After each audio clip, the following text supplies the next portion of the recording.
Eden gardens के ground पे 16 नवंबर को जब बॉल स्लिप में गई और सिराज आउट हुए तो लोग दुखी भी थे, पर उनमें एक गुस्सा और आक्रोश भी था, क्योंकि अब ये एक पैटर्न सा बन गया घर पे, जब हम बार बार मैचेस हार रहे हैं। इस हार का क्या रीज़न है, उसे हम 10 डिफरेंट पॉइंट्स में कवर कर सकते हैं। पहला पॉइंट, वेन्यू। अगर आप एक प्रैक्टिकल पैटर्न देखें, ईस्ट पार्ट ऑफ इंडिया जो है वो इस टाइम पे अगर आप वहाँ मैच करवा रहे हैं तो बॉल हल्की सी लेटरल मूवमेंट एंड ऑल करेगी। तो एक टीम जिसके सामने आप वो नहीं करना चाहेंगे वो है साउथ अफ्रीका।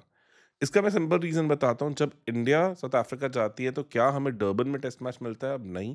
अगर आपने नोटिस किया हो तो श्रीलंका ने पिछले सालों में डर्बन में हमेशा अच्छा किया है, क्योंकि वहाँ पे बॉल स्पिन करती है, ड्राई हो चुका है सरफेस, इसलिए वैसा नहीं किया जाता, क्योंकि उन्हें पता है कि वो कहीं ना कहीं they will be playing into the hands of India. काफ़ी सालों से डर्बन में हमें टेस्ट मैच नहीं मिल रहा है।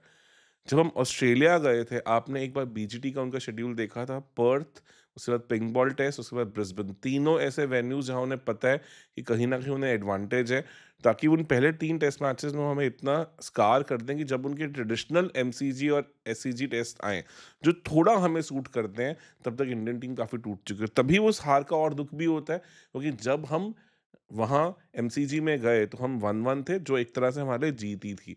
इसी चक्कर में उन्होंने सिडनी की पिच को भी, जो कि जनरली ट्रेडिशनली एक स्पिनिंग विकेट होता है, इतना अनइवन और इतना ग्रासी विकेट बनाया था।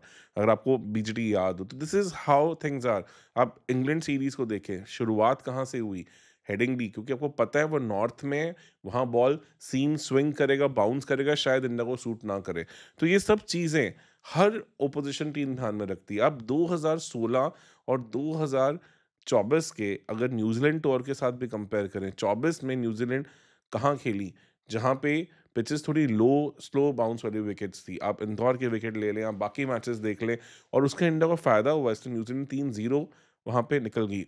अब 24 में क्या हुआ? बेंगलुरु में मैच हुआ, जहाँ हमें पता है कि लेटरल मूवमेंट पिक्चर में आती है। अगर ओवरकास्ट कंडीशन ज़्यादा है तो बैटिंग करना मुश्किल हो जाता है। हमने आरसीबी के मैचेस में बहुत बार ये देखा है। तो वो वेन्यू, आप कहीं न कहीं you are playing into the hands of opposition. उसके बाद आपने पुणे और मुंबई के रेड सॉइल विकेट, जिनमें ज़्यादा बाउंस होता है, जो कि कहीं न कहीं न्यूज़ीलैंड बैटर्स को सूट करता है, आपने वो दिए।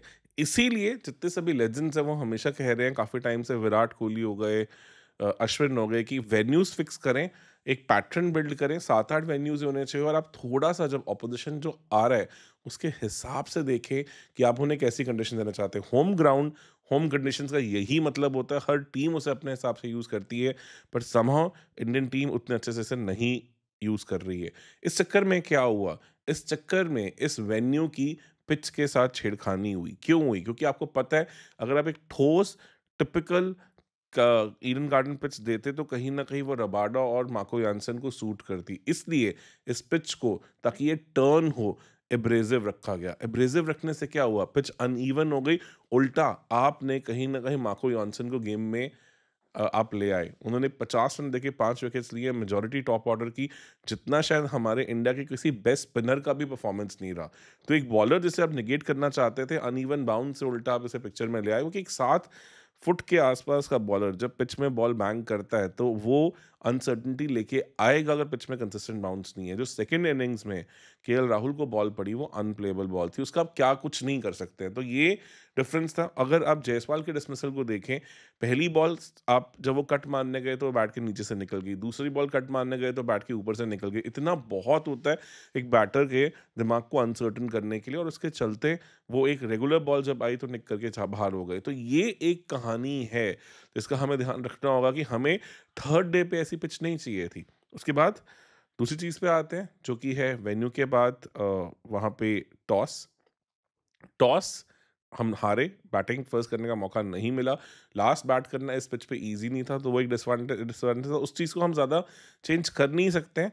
टीम सिलेक्शन, अब 4 स्पिनर्स के साथ जा रहे हैं, 2 पेसर्स, 6 बॉलिंग ऑप्शन जब आप लेके जाते हैं, तो आप कैप्टन को सिर्फ कन्फ्यूज़ कर सकते हैं। 5 से ज़्यादा बॉलिंग ऑप्शंस को टेस्ट मैच में यूज़ करना है कैप्टन के लिए आसान नहीं होता, और ये गलती हम बार-बार कर रहे हैं। हमने बीजीटी में भी देखा था कि रोहित शर्मा बिल्कुल कन्फ्यूज़ हो जाते थे कि आप किस तरह से किस बॉलर को यूज़ करें, उसके बाद आता था सुंदर यूज़ नहीं हुआ, ये यूज़ नहीं हुआ, वो सब चीज़ें आएँगी। तो आपको इतना कैप्टन को कन्फ्यूज़ नहीं करना, और ऐसी पिच जहाँ हम दे रहे हैं जो लॉटरी विकेट है, जो इतनी रैंक टर्नर है, इतना अंडर प्रिपेयर्ड पिच है, वहाँ पे वैसे भी आप एट मैक्स 2 स्पिनर्स के बियॉन्ड यूज़ नहीं कर पाएँगे। और वही हुआ, अक्षर पटेल को हमने कहीं न कहीं धक्के से फिट करने की कोशिश की। डे 1 पे उनका वो स्पेल बहुत महँगा पड़ा। जो 6 ओवरों में 49 रन्स आए एक एंड से, वो अब आप देख सकते हैं कि वहाँ पे जो 25-30 रन ज़्यादा पड़े, वही एंड में हार का रीज़न भी बना, मार्जिन बना। तो ये गलतियाँ हुई, नहीं तो शायद जडेजा इंट्रोड्यूस होते, अगर थोड़ा बहुत सिराज का रडार नहीं था सही पे, और उसके बाद या कुलदीप भी हो सकते थे, और वहाँ गलती हुई, चीज़ें खराब हुई। इसके बाद आ जाते हैं नेक्स्ट चीज़ पे, टीम सिलेक्शन। उसमें गैप था, आप क्लियरली देख रहे हैं कि इतना आपने मॉडल बनाने की कोशिश की, टॉस भी आपके फ़ेवर में नहीं गया। चौथी चीज़ जो सबसे इम्पोर्टेंट थी, वो था डे 1 पे आपका स्विच ऑन होना।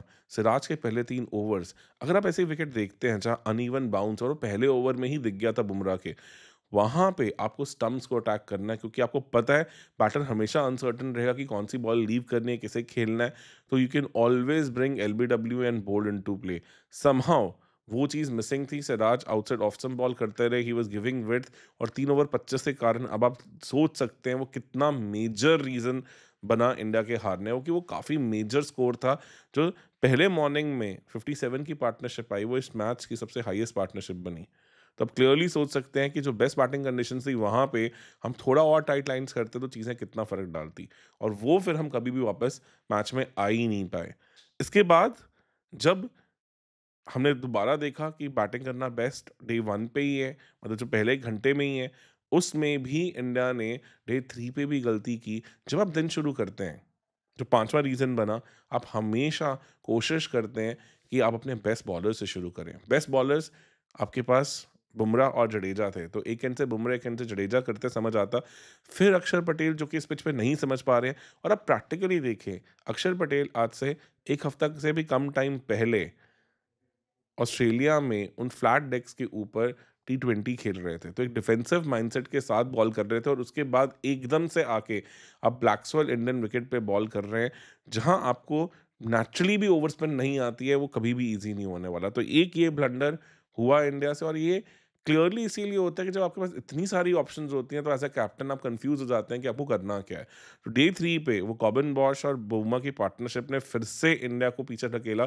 30 रन वहाँ पे भी एक्स्ट्रा आए, जो कि एंड में हम समझ सकते हैं कितना मेजर डिफरेंस बना। तो अगर वो 60 फॉर 7 के बाद अगर वो 90 समथिंग पे ऑल आउट हो जाती साउथ अफ्रीका, तो शायद इंडिया इतनी परेशानी में आती ही ना।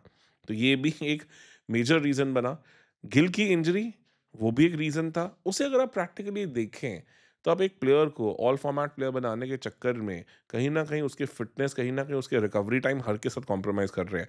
आप गिल का शेड्यूल देखें, पहले आप अ, वहाँ पे इंग्लैंड टूर खेलते हैं, उसके बाद आप चैंपियंस ट्रॉफी में जाते हैं, उसके बाद आप आईपीएल खेलते हैं, फिर इंग्लैंड टूर पे आप कैप्टेंसी कर रहे हैं, उसके बाद आप एशिया कप में भी हैं, फिर वेस्ट इंडीज़ टूर, फिर ऑस्ट्रेलिया। आप ऑन द ट्रॉट जनवरी से देख रहे हैं कि वो क्रिकेट पे क्रिकेट पे क्रिकेट खेलते जा रहे हैं। इसके चलते 10 महीने की रेगुलर क्रिकेट के बाद क्या होता है? आप कहीं न कहीं, कोई न कोई बॉडी में स्टिफनेस, निगल्स कुछ आएँगी, और अच्छे से रिकवरी टाइम ना मिले, तो वो ही इंजरीज़ में कन्वर्ट हो जाता है। यहाँ आपका प्रीमियर बैटर, जो शायद इस टाइम पे इंडियन टीम में स्पिन का सबसे बेहतरीन बैटर, हमने इंग्लैंड सीरीज़ में देखा था, हमने वानखेड़े में उनको इस 90 के साथ देखा था, वो दोनों इनिंग्स में बैट ही नहीं कर पाया। अब वो कितना मेजर फैक्टर है, छोटे से रन चेज़ के अंदर आप समझ सकते हैं। इंडिया मैच शुरू होने से पहले ही एक तरह से 2 विकेट्स अपनी लूज़ कर चुका था।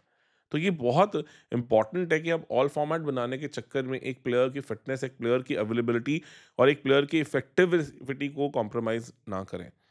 इसके साथ-साथ और क्या रीज़न्स हैं जो इंडिया ने चीज़ें सही से नहीं की? अगर इस टेस्ट मैच को हम ध्यान से देखें, सबसे इम्पोर्टेंट चीज़ ये है कि हम जब चेज़ करने भी आएँ, तो कहीं न कहीं एक बैटर जिसके पास हमेशा से इस सिचुएशन का एक जवाब रहता है, ऋषभ पंत, उन्हें ऐसे लगा कि 100% क्लैरिटी नहीं दी गई है। अगर आप प्रैक्टिकली देखें, तो वो उस अपनी 2 रन की इनिंग्स में ऑल ओवर द प्लेस लगे। जनरली ऋषभ पंत आते हैं, बॉलर्स को अपनी लाइन एंड लेंथ से डिस्टर्ब करने की कोशिश करते हैं, और उसके बाद वो फिर इम्पैक्ट डालते हैं। वानखेड़े में उस 147 की चेज़ में भी देखें, 29 फॉर 6 के बाद भी वो ऑलमोस्ट मैच को जीतने की तरफ ले गए थे अगर वो कंट्रोवर्शियल डिसीजन के चलते आउट ना होते। और वहाँ उन्होंने बेटर देन रन बॉल का इनिंग्स खेला था, और वैसी सी इनिंग्स अगर वो यहाँ पे आधी भी खेल देते तो इंडिया ये मैच जीत जाता। तो क्लियरली लग रहा है कि मैनेजमेंट के पॉइंट ऑफ व्यू से एक अच्छी क्लैरिटी उन्हें नहीं दी गई थी कि हाँ, आप जाएँ और आप जाके अपना काउंटर अटैकिंग नॉक खेलें। अगर हम इस पूरी टीम को देखें, अगर अब इनके टॉप 8 बैटर्स को देखें, केएल राहुल, जायसवाल, सुंदर, गिल, पंत, ध्रुव जुरेल, जडेजा, अक्सर, ये सब गन टी20 प्लेयर्स हैं। अपनी आईपीएल टीम्स के लिए, इंडियन टीम के लिए बहुत बड़े रिसोर्सफुल प्लेयर्स हैं जिनके ऊपर करोड़ों इनकी आईपीएल टीम्स खर्चती हैं। तो सबके पास वो काउंटर अटैकिंग, वो गिव बिग शॉट गेम थी। बट पूरे मैच में अनटिल एंड अनलेस जब अक्षर को लगा कि अब मैच खत्म हो चुका है, 77 फॉर 7 हो चुका है, तब तक हमने इनमें से किसी से भी वो काउंटर अटैकिंग इनिंग्स नहीं खेलते हुए देखा। आप ऑन द कॉन्ट्री साउथ अफ्रीका को देखें, वहाँ पे वेरीन ने कोशिश की काउंटर अटैक करने की, वहाँ पे मार्को यूएंसन ने कोशिश की, वहाँ पे Corbin Bosch almost runner ball खेल रहे थे, और उसके चलते कहीं न कहीं वो कुछ रन ऐड कर पाए। अगर आप सेकंड इनिंग्स देखें साउथ अफ्रीका की वर्सेस फर्स्ट इनिंग्स में उन्होंने 10 स्वीप शॉट खेले, 9 रन स्कोर किए और 1 विकेट गिरी। सेकंड इनिंग्स में उन्होंने रफली 30 स्वीप शॉट खेले, 40 से ज़्यादा रन स्कोर किए, नो डाउट 3 विकेट्स भी गई, बट वो रन्स ज़्यादा क्रिटिकल थे। तो स्वीप शॉट से 30 extra runs they were able to add.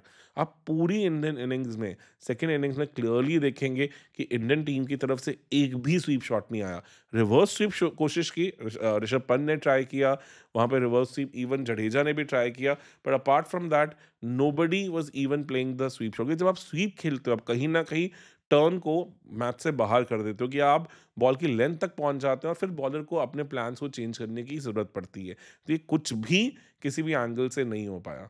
तो ऑल इन ऑल हमें ये चीज़ समझना पड़ेगा, हम अब स्पिनिंग विकेट्स नहीं दे सकते हैं।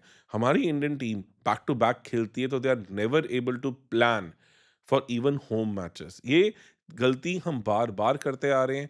अब जो वेस्टर्न प्लेयर्स हैं वो हमसे बेटर प्रिपेयर होके आते हैं। आप क्लियरली देखिए साउथ अफ्रीका पिछले डेढ़ महीने से टेस्ट क्रिकेट ही खेल रही है और एशियन कंडीशंस में खेल रही है। कोशिश की है, बवूमा ने सेंटर ऑफ एक्सीलेंस में जाके 1 हफ्ता ट्रेन किया है अपने आप को। पहले से वो आ गए थे, उन्होंने अपनी स्पिन गेम को स्विच ऑन किया, वो चीज़ हमारी टीम को नहीं मिलती। आधी से ज़्यादा टीम टी20 खेल रही थी और जस्ट 3 दिन पहले मैच से यहाँ पे वापस आई है। How can you even expect? No doubt बचपन से खेल रहे हैं, मसल मेमोरी है, पर उन्हें आपको रिवाइव करना पड़ता है। ऐसा नहीं होता कि आप जाके इतने बड़े हाई कॉन्टेस्ट में इस क्वालिटी के अटैक के अगेंस्ट खेलें। आपको एक चीज़ समझनी होगी, ये पिछले शायद 15 सालों में इंडिया में आने वाला सबसे बेस्ट स्पिन अटैक है।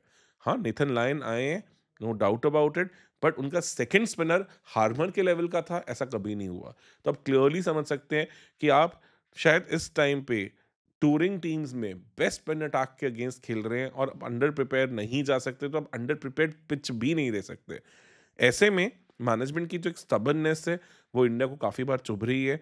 अब हम क्लियरली देखें तो 2023 में हम बीजीटी में दिल्ली में हारते-हारते बचे थे। अगर लोअर ऑर्डर कंट्रीब्यूशन ना आता और शायद अगर ऑस्ट्रेलिया का ब्रेन फेड ना होता। इंदौर हम हारे, फिर हमें एक फ्लैट डेक देना पड़ा अहमदाबाद में। 24 में न्यूज़ीलैंड आई, पहले इंग्लैंड आई तो उनसे हम हैदराबाद में हारे। रांची में हम हारते-हारते बचे।